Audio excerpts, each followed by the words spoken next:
Hey everybody, welcome back to another video. Today I'm going to go over everything that I read in the month of August. I read 6 books in the month of August, and I'm not gonna lie to you, when I went onto my Goodreads to be like, okay, what did I read in August so I could pull everything off of my shelves, it feels like August was the longest month ever because I truly didn't remember half of these. I was like, oh, okay, I guess I did read that.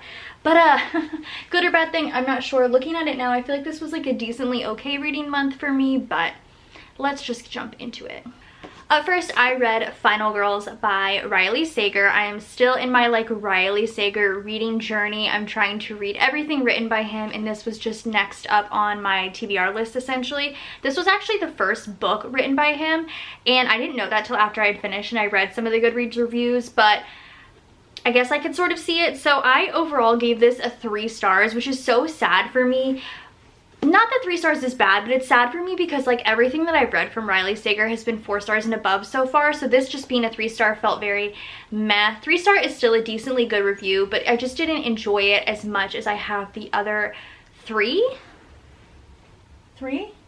Yes, the other 3 that I have read before. So I gave it a 3 star overall. This is essentially about this girl named Quincy who is a final girl. She was a part of this massacre that had happened, I think when she was in college, and she was the surviving person, so she was considered a final girl, and there is only 3 other final girls in this world, and they didn't really necessarily all band together, but one of them, not a main one, but one of them is very socially outgoing, so she reaches out to Quincy, she reaches out to the other girl, Samantha, and they don't ever really get together to discuss anything, but they mostly just kind of she just keeps in touch with them, and then that main girl ends up dying in a very kind of suspicious way, and Quincy is very concerned about it because she sort of tried to move on from that life. She didn't really want to be in the spotlight anymore, or at all, and she's tried to kind of move on and move past that.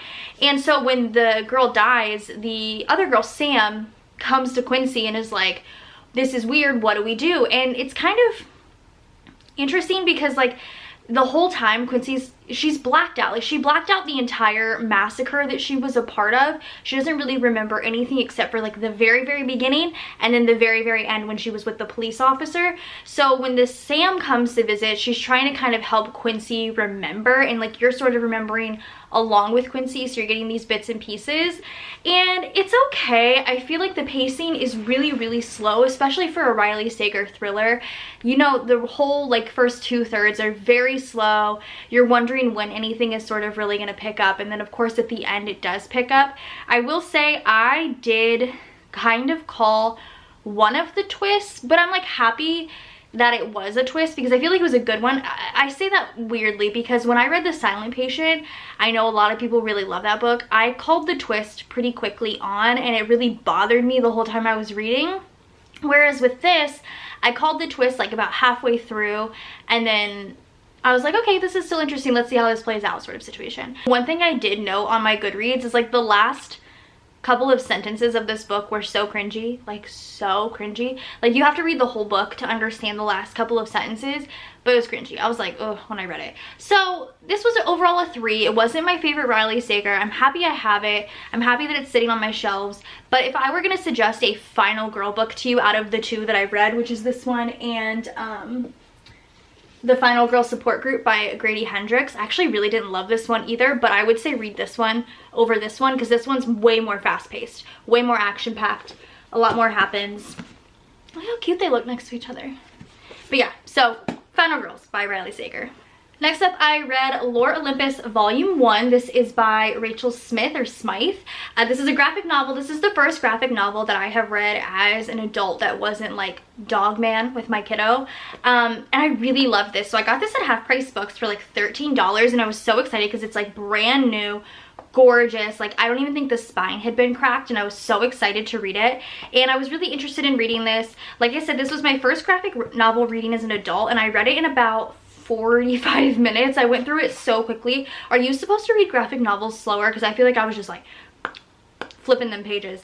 I really liked this. I do think I'm gonna go ahead and pick up the next couple of volumes because first of all, it's again gorgeous on the shelf, gorgeous to look at, and this is basically about oh god, I asked Brian because he learned about the gods when he was in school and I didn't.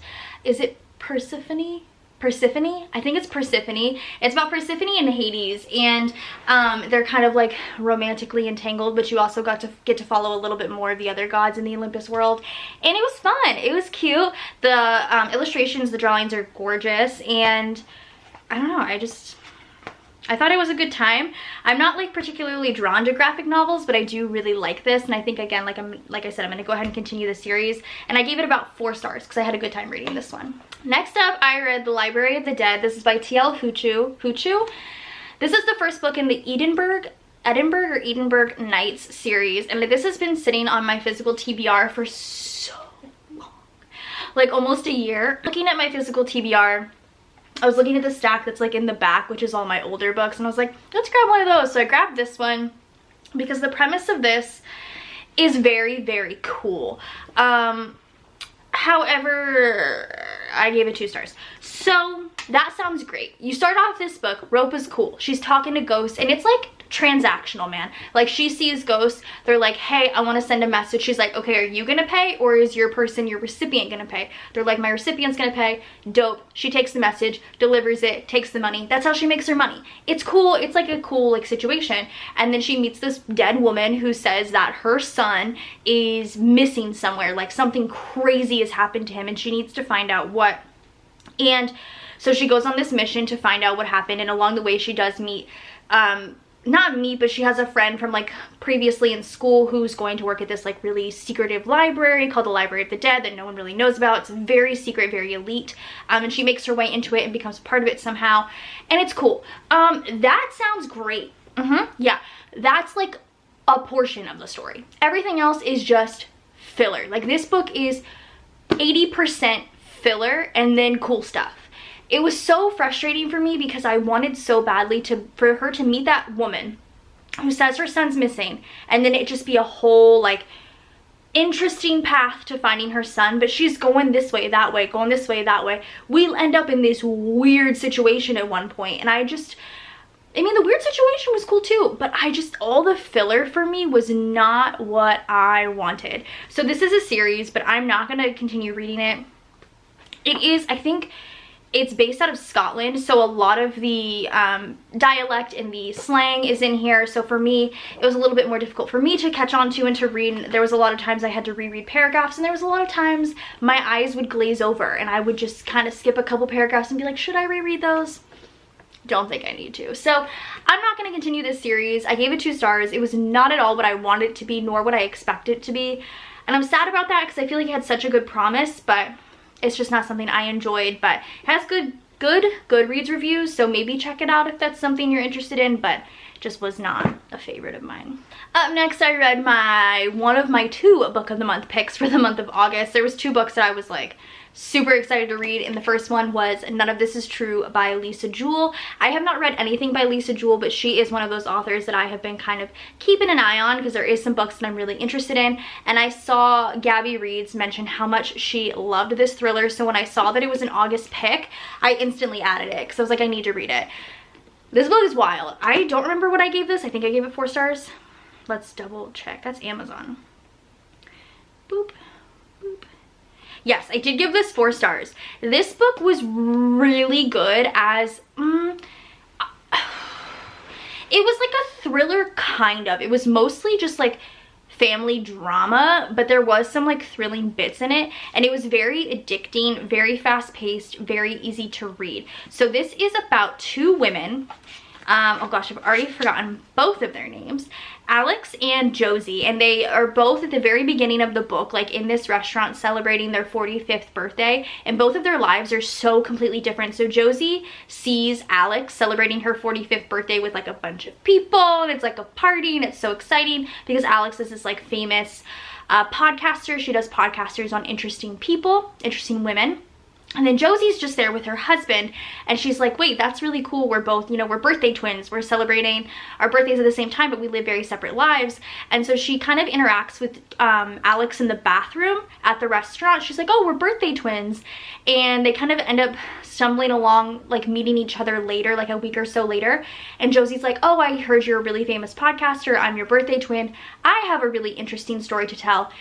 And that's where the story kind of kicks off. And so in between every few chapters, And even so much at the beginning, like right after literally right after the prologue, when it says part 1, it says coming to Netflix in May. Hi, I'm your birthday twin. And it kind of like leads you to believe that something wild happens to these two women. Like something crazy is happening. I will say there is a couple of trigger warnings in this book. A lot of things that, not a lot of things, but like a couple of things with Josie's story gave me such a visceral reaction. I was so grossed out by them, as I believe every human should be. But yeah, you read it, the titles, none of this is true. At the end, you get to the end, you're like, was any of it true? I don't know. This was just wild drama, a little light thriller-esque. They're crazy. They're crazy. I gave it 4 stars. I definitely think I'm gonna pick up something from Lisa Jewell in the future. This was just a lot, but it was good. It was a good time. Next up was the other book of the month pick that I grabbed for the month of August, and it's Vampires of El Norte, I believe, by Isabel Cañas. The title says vampires, and I'm just like, okay, here I am. I'm in my vampire era. I be loving vampires. I was really excited to read this. This is the author of The Hacienda, which has been on my TBR for a really long time, or my wish list, I should say. And I'm sad to report that I gave this 2 stars because it was not what it's advertised to be. It was advertised as a horror, and yes, there is some horror elements, but I will say this is through and through a romance. It's a romance. It's between Nina and Nestor, and you get both of their perspectives in this. I think it's 18. What's the time for this? 18. It starts in like 1846, and then I think it moves up into a little bit higher. But they live in a town in Mexico that's basically being overrun by white people, I'm pretty sure. And I don't want to say anything that's like gonna give anything away, but something happens to Nina. There's some vampires involved. Nestor, they grow old together. It's just weird. Like, it's hard to explain because I feel like I would give so much away. Let me just like double check. Okay, so I'm not gonna say anything that's not in the summary. So basically Nina is the daughter of a rancher. Her and Nestor are like childhood friends. They like sneak off and try and see if their grandmother's like stories are real. So one night they're, trying to test on a story, and something attacks Nina. And Nestor thought she was dead, so he basically like runs away because he's not like elite in this town.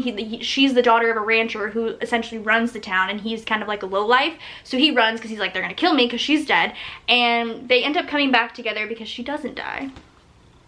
And they go on to fight a war together. But like, there is vampires like sprinkled in, and I do like the way they are sort of perceived. I feel like they're described very cool, like different than I think any vampire I've read about. And I liked that, but they were sprinkled in. There was some parts, there was like a part that I will say was a little spooky, but it was for like half a paragraph and then it was done. And I was like, okay, well, that was great. So I wanted more vampires. I wanted less romance, more vampires, and I'm so sad that that's what this turned out to be. I do think there's an audience for this book. Romance lovers, you might love this. Me, not so much. 2 stars. The last book that I read in August, I just finished yesterday or 2 days ago, and I gave it 3.5 stars, and that is Carnival. Carnival by Stephanie Garber. This is the first in the Carnival trilogy. I have this, and I have Once Upon a Broken Heart by Stephanie Garber, and I was told, or I saw somewhere, that you're supposed to read the Carnival series first. So I said, you know what, let's do it. I'm pretty sure this is YA, but I'm not 100% sure. This is fun. So I gave it 3.5 because I had a really great time reading it. But if you really think too hard about this book, it makes no sense. So Carnival is about these 2 sisters, Scarlett and Tella. Her name's Donatella, but they call her Tella, who kind of escape to Carnival, which is this like elite, I'm gonna describe it as like the night circus. You have to get like a specific ticket to go, and then when you go, you get to participate in a game. So it's like the night circus meets Hunger Games kind of, and the winner gets a different prize each year, and this year the winner gets a wish. So Scarlett and Donatella kind of go away from their island where they're not treated very well by their dad and go to Carnival, and Donatella is the prize, or not the prize necessarily, but she's what is taken. So Scarlet has to sort of go through this game alone and try and find her sister, and Carnival is a lot happens. It's very like magical and whimsical, and a lot of magical things happen, but it's still at the end of the day a game, and the person that runs its name is Legend, and he is known for being kind of like a villain. So she's definitely scared that if she doesn't find her sister, bad things are going to happen because someone had died at Carnival many years ago. It's like so much backstory, but going along with it, it was a lot of fun. Like I said, it kind of gave me like Hunger Games vibes because she's like day by day doing these different tasks, and it's very fast paced. You're moving throughout the story very quickly. I will say I had a great time reading it. It was a lot of fun. But if you think like the ending, there was just like twist, twist, twist, twist, twist. And if you thought a little too hard about the twist, you're like, that made no sense. Like if I reread this book, it's not gonna make any sense. Like it doesn't work at all. But that's the magic of Carnival. That's what they're basically saying. I feel like that's almost the excuse that the author was giving it. Like, oh, it's the magic of Carnival, so I can just throw 90 twists at you and you'll figure it out later. So will I read the second one? Yes. I will. It's coming today. It's called Legendary. I will read it. There's a trilogy. Probably will finish it. If I read the second one, I'll probably read the third one. I liked it. It was good. I would recommend it if it's something you're interested in. Like I said, it's Night Circus meets Hunger Games. It's fun. So I did enjoy that. 3.5. All right, so those are all 6 of the books that I read in the month of August. It was like a very okay reading month. I didn't really have any 5 stars. None of this is true. Was my only 4-star of the month too.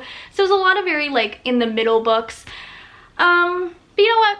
I'm happy I read them. I'm happy I read one of the ones that was on my like way back TBR, and I guess Carnival was too on my way back TBR too. But yeah, I hope you guys enjoyed. Go ahead and subscribe to my channel if you're not already, and I'll see you guys in my next one. Bye guys.